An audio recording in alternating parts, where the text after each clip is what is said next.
নমস্কার বন্ধুরা, কেমন আছেন সবাই? Welcome to my channel. আজকে আমি রান্না করব ডাল পটল। আমি এজন্য পটলগুলো নুন হলুদ দিয়ে মেখে রেখেছিলাম, এবার ভেজে নেব। আমি পটলগুলো একটু ভালো করেই ভাজবো, কড়া কড়া করে ভেজে নেব। পটলগুলো আমার প্রায়ই ভাজা হয়ে গেছে। এবার আমি একটু উল্টিয়ে পাল্টিয়ে আর একটু সময় ধরে পটলগুলো ভেজে নেব। এবার আমি পটলগুলো তুলে নিচ্ছি। পটলটা আমার ভাজা হয়ে গেছে। আর এই কড়াইতে আমি অন্যান্য কিছু রান্না করেছি, তো এজন্য আমি কড়াইটা আবার নতুন করে ক্লিন করে নিয়েছি। এবার আমি প্রথমে দিয়ে দিলাম ফোড়নের জন্য শুকনো লঙ্কা, আর দিয়ে দিলাম এলাচ দুটো, দারচিনির 2 টুকরা। এবার আমি আদা দিয়ে দিব। আদাটাও ভাজা হয়ে গেছে। এবার আমি দিয়ে দিয়েছি গোটা জিরে। এবার আমি ধুয়ে রাখা ডালটা দিয়ে দিলাম। একটু জল ঝরিয়ে নিয়েছিলাম। আমি আজকে নিয়েছি মুগ ডাল। মুগ ডালটা আমি এবার জলটা ঝরিয়ে তেলের ওপর দিয়ে দিলাম। ডালটা আমি প্রথমে তেলে একটু ভেজে নিয়েছি।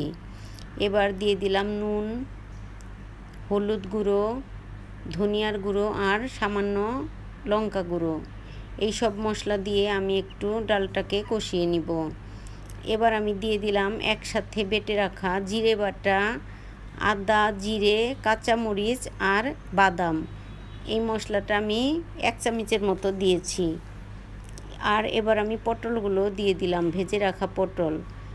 এরপর আমি জল দিয়ে খুব ভালো মতো ডাউল আর পটল সব মশলার সাথে কষিয়ে নিব। আসলে নিরামিষ দিনে এই রান্না একেবারে জমে যাবে। আজকে আমি এই রান্নাটা দিয়েই শুধু ভাতটা খেয়েছি। এই ডাল পটল দিয়েই আমি ভাতটা খেয়েছি। আসলে খেতে খুব দারুণ হয়েছে। এবার মশলাপাতি আর ডাউল পটল সব কিছু সুন্দর মতো কষিয়ে আমি দিয়ে দিলাম জল। জলটা আপনাদের যতটুকু লাগবে আপনারা দিতে পারেন। অবশ্য আমার ডালটা ফুটতে অতটা দেরি হয়নি, এজন্য আমি অল্প জলই দিয়েছি। তবে পরে যদি লাগে একটু গরম জল দিব। ফুটানো জল দিলে ডালটার টেস্ট অনেক ভালো হয়। এবার আমি কয়েকটা চেরা কাঁচামরিচও দিয়ে দিয়েছি।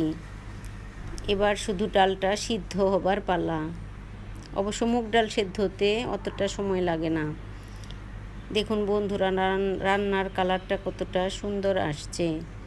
আমার রান্নাটা প্রায়ই হয়ে গেছে। এবার আমি দিয়ে দিলাম গরম মশলা গুঁড়ো। আসলে আমার রান্নাটা যদি ভালো লাগে একটা লাইক করবেন, আর এভাবে বাসায় অবশ্যই রান্না করে খেয়ে দেখবেন, তাহলে বুঝতে পারবেন এর টেস্ট কতটা ভালো। আমার ভিডিওটা যদি ভালো লাগে তবে অবশ্যই জানাবেন, লাইক কমেন্ট শেয়ার করবেন। ভালো লাগলে আমার ইউটিউব চ্যানেলটা সাবস্ক্রাইব করবেন, আমার ফেসবুক পেজটা ফলো করবেন।